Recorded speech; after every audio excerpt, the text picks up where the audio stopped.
Hello નમસ્કાર વિદ્યાર્થી મિત્રો, આપણી ચેનલમાં તમારું સ્વાગત છે। તો ધોરણ 10ના વિદ્યાર્થીઓ અને ધોરણ 12ના વિદ્યાર્થીઓ જે કોમર્સ સાયન્સ આર્ટ્સ તમામ સ્ટ્રીમના વિદ્યાર્થીઓ જે વિદ્યાર્થીઓ પૂરક પરીક્ષા આપવા ઈચ્છતા હોય એમને ફોર્મ ભરી દીધું છે। છેલ્લી તારીખ છે તમારી 20 થી 22 સુધીમાં છે। તમે તમારા ધોરણ પ્રમાણેની તારીખ હશે તમે જોઈ લેજો, આપણે વિડીયો મૂકી દીધા છે। જેને ફોર્મ ભરવાનું બાકી હોય એ વહેલી તકે ફોર્મ ભરી દે।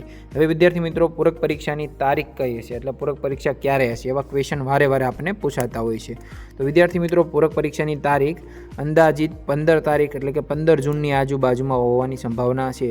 દર વખતે જુલાઈ મહિનામાં એક્ઝામ હોય છે, પરંતુ આ વખતે વહેલું રિઝલ્ટ આવી ગયું છે, એના કારણે વહેલી પૂરક પરીક્ષા યોજાઈ શકે છે અને 90% સંભાવના છે 15 જૂનની આજુબાજુ એક્ઝામ હશે।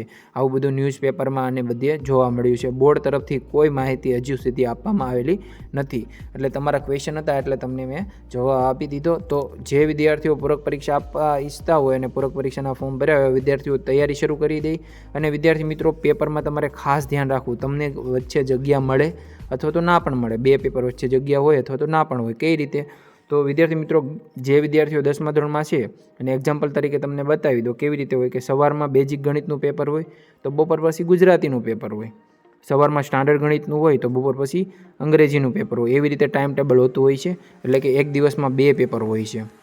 દર વર્ષની વાત છે, આ વર્ષનું તો હજુ આવ્યું નથી, પણ દર વર્ષે કેવું હોય, સવારે બેઝિક ગણિત હોય એટલે ગણિતનું પેપર હોય તો બપોર પછી ગુજરાતીનું હોય। એટલે જે વિદ્યાર્થીઓ ગુજરાતીમાં અને ગણિતમાં બંનેમાં ફેલ થયા છે એવા વિદ્યાર્થીઓને એક દિવસમાં 2 પેપર દેવાના રહેશે।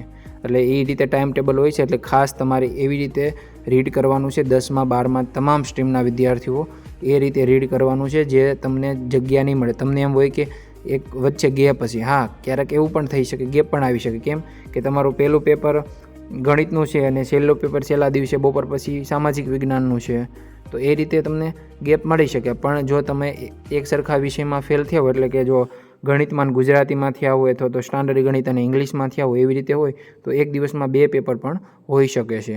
એટલે ખાસ ધ્યાન રાખવાનું, તૈયારી તમારી એવી કરવાની કે છેલ્લા દિવસ સુધી રાહ ના જોવી પડે કે છેલ્લા દિવસે રીડ કરી લેશે એવી રાહ ના જોવી પડે। એટલે તમારું પેપર જૂન મહિનાની 15 તારીખની આસપાસ હોય એવી પૂરેપૂરી સંભાવના છે, એટલે રીડ કરવાનું શરૂ કરી દેજો। અને કોઈ પણ ક્વેશ્ચન હોય તો કોમેન્ટ કરી દેજો, અથવા તો તમે આપણી ચેનલમાં જઈને જોશો તો બહુ બધા વિડીયો મૂકેલા છે પૂરક પરીક્ષાને લઈને, તો તેમાંથી તમને માહિતી મળી જશે। વિડીયો પસંદ આવે તો વિડીયોને લાઇક કરી દો, ચેનલને સબસ્ક્રાઈબ કરી અને અમારી સાથે જોડાયેલા રહો। જય હિન્દ, જય ભારત।